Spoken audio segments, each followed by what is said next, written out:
پرانے وقتوں کی بات ہے کہ یمن میں طے نامے ایک قبیلہ آباد تھا۔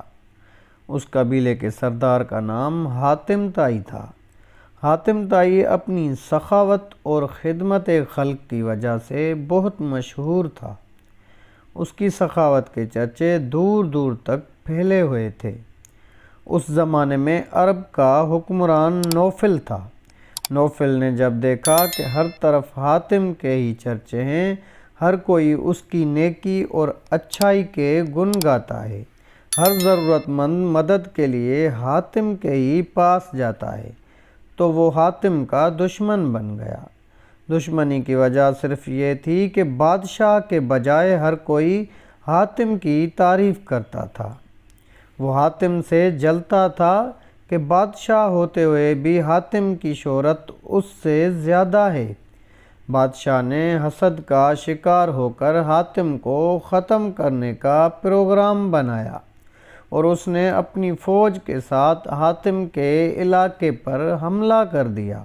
حاتم کو یہ جان کر دکھ ہوا کہ بادشاہ نے ایک بہت بڑی فوج کے ساتھ اس کے علاقے پر حملہ کر دیا ہے۔ حاتم نے یہ سوچ کر کہ اس کی وجہ سے خون خرابہ ہوگا، بے گناہ لوگ مارے جائیں گے، اس نے اپنا شہر چھوڑنے کا فیصلہ کیا۔ حاتم اپنا شہر چھوڑ کر پہاڑوں میں جا کر چھپ گیا۔ بادشاہ اپنی فوج کے ساتھ جب شہر میں داخل ہوا تو کسی نے اس کی فوج کا مقابلہ نہ کیا، کیونکہ حاتم طائی شہر چھوڑ کر چلا گیا تھا۔ بادشاہ نے حاتم کا تمام مال و اسباب لوٹ لیا۔ اس کے ساتھ ہی بادشاہ نے یہ اعلان کروا دیا کہ جو شخص حاتم کو ڈھونڈ کر لائے گا اس کو بہت بڑا انعام دیا جائے گا۔ حاتم نے پہاڑ کے ایک کھائی میں پناہ لے رکھی تھی۔ ایک روز اسی کھائی کے قریب ایک بوڑھا لکڑہارا اور اس کی بیوی لکڑیاں کاٹ رہے تھے۔ وہ بہت غریب تھے اور مشکل سے زندگی بسر کر رہے تھے۔ روز روز کی محنت و مشقت سے تنگ آئی ہوئی لکڑہارے کی بیوی حسرت سے بولی، کاش حاتم طائی ہمارے ہاتھ لگ جاتا تو ہم اسے بادشاہ کے حوالے کر کے انعام پا لیتے اور ہمیں روز روز کی اس مصیبت سے نجات مل جاتی۔ لکڑہارا بولا، فضول بات مت سوچ، ہماری ایسی قسمت کہاں کہ حاتم ہمارے ہاتھ لگ جائے اور ہم انعام کر کے آرام سے زندگی بسر کر سکیں۔ ہمارے نصیب میں تو یہی لکھا ہے کہ ہم جنگل سے لکڑیاں کاٹیں، سر پر رکھ کر شہر لے جائیں اور ان کو فروخت کر کے اپنا پیٹ بھر لیں۔ حاتم طائی کھائی کے اندر بیٹھا یہ باتیں سن رہا تھا۔ یہ سوچ کر حاتم دل میں خوش ہوا کہ چلو اس بے سر و سامانی کے حالت میں بھی کسی کے کام آ سکتا ہوں۔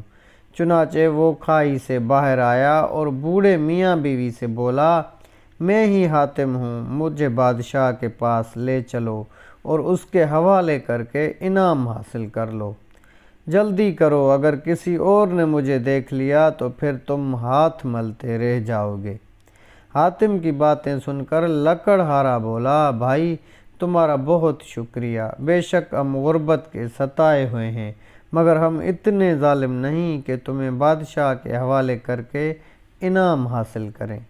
ہم اسی طرح محنت مزدوری کر کے زندگی کے دن کاٹ لیں گے، اپنے آرام کی خاطر ہم یہ ظلم نہیں کریں گے۔ حاتم نے کہا، ارے بھائی یہ ظلم نہیں، تم مجھے زبردستی پکڑ کر تو نہیں لے جا رہے ہو، میں تو اپنی خوشی سے تمہارے ساتھ جانے کو تیار ہوں۔ میرے اوپر تمہارا یہ احسان ہوگا کہ تم مجھے نیکی اور خدمت کا موقع دو گے۔ حاتم نے ان کو آمادہ کرنے کی بہت کوشش کی، لیکن لکڑہارا کسی صورت تیار نہ ہوا۔